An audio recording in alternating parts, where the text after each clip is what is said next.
يا ولد الشغله منهد حيلي الله يهجمك. ايش جاي تسوي يا ولد؟ ايش جاي اسوي يعني؟ هذا جا الصيف وراح نبلش على الدق والبهض، اسقي الخضره وداير البرينه، على مود يزرعون باميه.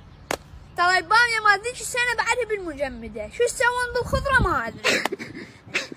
يعني الشط ما بي مي، وهن يريد يطلعون مي من جوا القاع، بس تعال شوف تفكيره هن.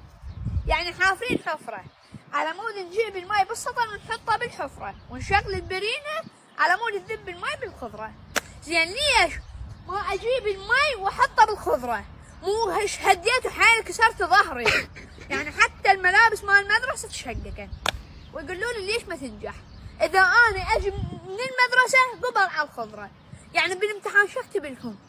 كم لتر ماء احتاج لكي اسقي الخضره؟